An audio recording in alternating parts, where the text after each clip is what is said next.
آپ Mahathir Mohamad کی مثال لے لیجئے۔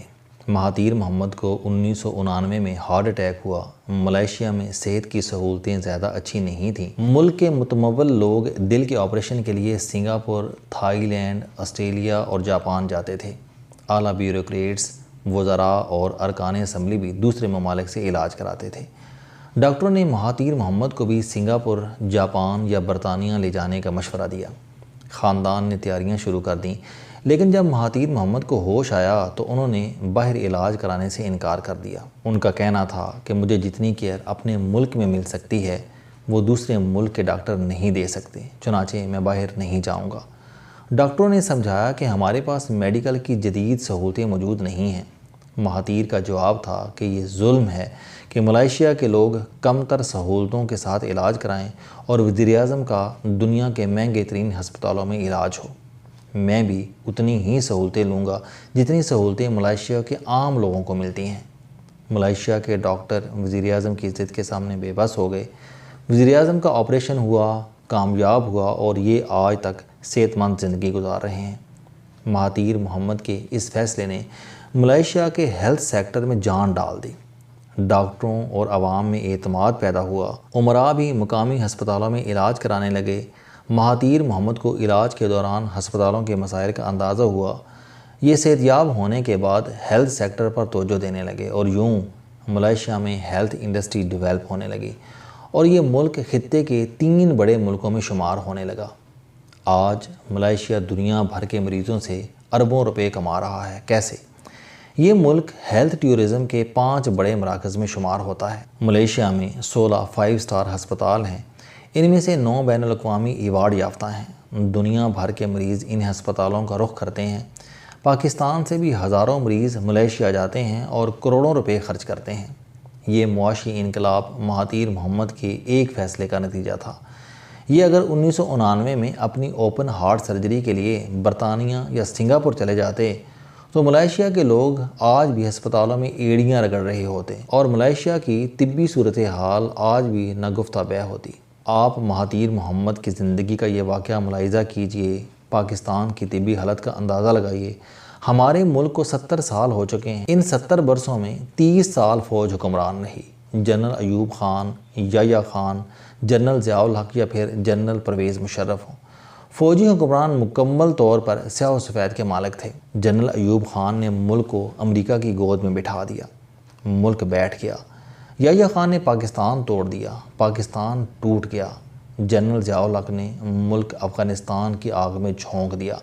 ملک آگ میں کود گیا اور جنرل پرویز مشرف نے ایک ٹیلی فون کال پر 30 سال کی افغان پالیسی ریورس کر دی۔ پالیسی ریورس ہو گئی مگر ملک کے کسی مائی کے لال کو سوال کی جرأت نہ ہوئی۔ پیپلز پارٹی 1972 سے حکومتی ایوانوں میں موجود ہے۔ بھٹو صاحب مرنے کے باوجود 37 سال سے زندہ ہیں۔ میاں برادران اور پاکستان مسلم لیگ نون بھی 1985 سے حکمران ہے۔ ملک کی یہ دونوں بڑی پارٹیاں 3 بار وزارت عظمیٰ کے جھولے میں بیٹھ چکی ہیں۔ پاکستان مسلم لیگ کاف ملکی تاریخ کی پہلی سیاسی جماعت تھی جسے 5 سال پورے کرنے کا موقع ملا۔ پاکستان تحریک انصاف پہلے حلے میں ہی صوبائی حکومت بنانے میں کامیاب ہو گئی اور قدرت نے جماعت اسلامی، جمعیت علماء اسلام اور ANP کو بھی خیبر پختونخوا میں حکومت بنانے کا موقع دیا۔ لیکن آپ ملک کی بدقسمتی ملاحظہ کیجئے، فوج ہو، پیپلز پارٹی ہو، پاکستان مسلم لیگ نون ہو یا پھر ANP، جمعیت علماء اسلام، جماعت اسلامی اور MQM ہو، ملک کی کوئی سیاسی جماعت پاکستان میں ایک ایسا ہسپتال نہیں بنا سکی جس میں میاں نواز شریف کا چیک اپ ہو سکتا ہو، جس میں وزیراعظم کی اوپن ہارٹ سرجری ہو سکتی ہو۔ یہ ہمارے لیے کتنے شرم کی بات ہے۔ ہم اپنے وزیراعظم کو ملک میں علاج کی سہولت نہیں دے سکتے۔ ہم نے دنیا کی پہلی اسلامی جوہری طاقت کے وزیراعظم کو 2 ہفتوں کے لیے غیر مسلموں کے رحم و کرم پر چھوڑ دیا۔ یہ گوروں کے زیر علاج رہیں گے۔ کیا یہ قابل شرم نہیں؟ آپ بدقسمتی ملاحظہ کیجئے، پاکستان پیپلز پارٹی 4 بار اقتدار میں آئی لیکن یہ ملک میں آصف علی زرداری کے سٹینڈرڈ کا کوئی ہسپتال نہیں بنا سکی۔ نون لیگ وفاق میں 3 بار اور پنجاب میں 4 بار اقتدار میں آئی لیکن یہ بھی کوئی ایک ایسا ہسپتال نہیں بنا سکی جس میں ان کے قائد کا علاج ہو سکے۔ MQM 28 برس سے اقتدار کے ایوانوں میں ہے۔ ANP 5 سال صوبے میں بلا شرکت غیرے اور وفاق میں پیپلز پارٹی کی کولیشن پارٹنر رہی۔ جمعیت علماء اسلام اور جماعت اسلامی نے KPK میں 5 سال لمبی اسلامی حکومت بنائی۔ مولانا فضل الرحمان وفاق میں 30 سال سے فیصلہ کن پوزیشن میں ہیں اور عمران خان کی جماعت 3 سال سے صوبائی حکومت چلا رہی ہے، لیکن یہ لوگ بھی صوبے میں کوئی ایسا معیاری ہسپتال نہیں بنا سکے جس میں ان کے لیڈروں کا علاج ہو سکے۔ کیوں؟ آج آصف علی زرداری علاج کے لیے لندن، نیو یارک اور دبئی میں کیوں مارے پھر رہے ہیں؟ میاں شہباز شریف 8 سال کے مکمل اختیار کے باوجود ہر ماہ علاج کے لیے کیوں لندن جاتے ہیں؟ میاں نواز شریف کی اوپن ہارٹ سرجری کیوں لندن میں ہوتی ہے؟ چودھری شجاعت حسین اور پرویز الہی جرمنی، ناروے اور چین کے کلینکس میں کیوں جا رہے ہیں؟ اسود نیار ولی اور مولانا فضل الرحمان کو طبی معائنے کے لیے دبئی اور برطانیہ کیوں جانا پڑتا ہے؟ الطاف حسین لندن کے ہسپتالوں کے کیوں محتاج ہیں؟ عمران خان کمر کی چوٹ کے علاج کے لیے برطانیہ کیوں جاتے ہیں اور ملک میں جنرل پرویز مشرف کی کمر کی تکلیف دور کرنے کے لیے بھی کوئی کلینک، کوئی ہسپتال نہیں؟ کیوں؟ یہ ذمہ داری کس کی گردن پر عائد ہوتی ہے اور یہ کس کی نااہلی ہے؟ اللہ تعالیٰ وزیر اعظم میاں نواز شریف کو صحت دے، یہ شفا یاب ہو کر ملک میں آئیں اور دوبارہ وزارت عظمیٰ کی کرسی پر جلوہ افروز ہوں، لیکن یہ جب اس کرسی پر بیٹھیں اور وہ تمام لوگ انہیں صحت یابی کی مبارکباد دینے آئیں جنہوں نے صدقے دے کر ملک میں بکرے مہنگے کر دیے ہیں اور جو پورا مہینہ بکروں کے ساتھ تصویریں اتروا کر میڈیا اور سوشل میڈیا پر جاری کرتے رہے، میاں صاحب اس وقت ایک لمحے کے لیے اتنا ضرور سوچیں، میں لندن سے علاج کروا کر واپس آیا ہوں، کیا یہ میری ناکامی نہیں؟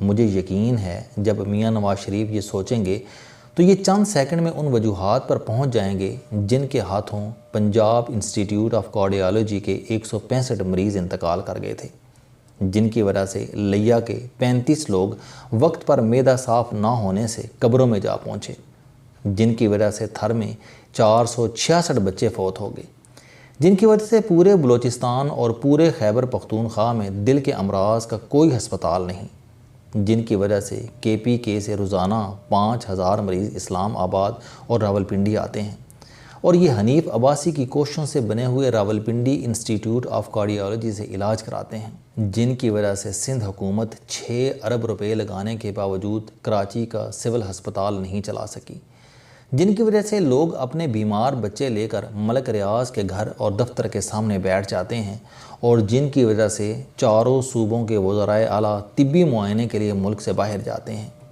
میاں نواز شریف جس وقت یہ سوچیں گے، یہ سمجھ جائیں گے کہ ملک بھر کے ہسپتالوں میں آگ بجھانے کے آلات کیوں نہیں ہیں، ڈاکٹروں کا معیار کیوں نیچے آ رہا ہے اور ڈاکٹر عاصم نے 100 ذیلی میڈیکل کالجوں کو کیوں اجازت دے رکھی تھی، ملک میں ذیلی ادویات کیوں ملتی ہیں، فارماسیوٹیکل کمپنیوں کا ایشو کیوں ہے اور ایک وفاقی وزیر کے عزیز ہیپاٹائٹس C کی دوا کیوں مہنگی بیچتے رہے اور یہ اب اعتراض کرنے والی کمپنیوں کے ساتھ پروفٹ شیئرنگ کیوں کر رہے ہیں اور یہ کیس کیوں کھو کھاتے چلا گیا؟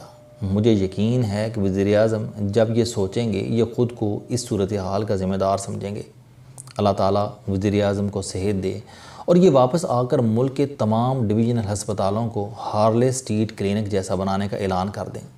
یہ اعلان کر دیں ہم اگلے 2 سال میں ملک کی ہر ڈویژن میں ایسا ہسپتال بنائیں گے جس میں عام شہری سے لے کر وزیر اعظم تک کا علاج ہوگا، جس میں وہ ساری سہولتیں ہوں گی جو میں نے لندن کے کلینکس میں دیکھی تھیں۔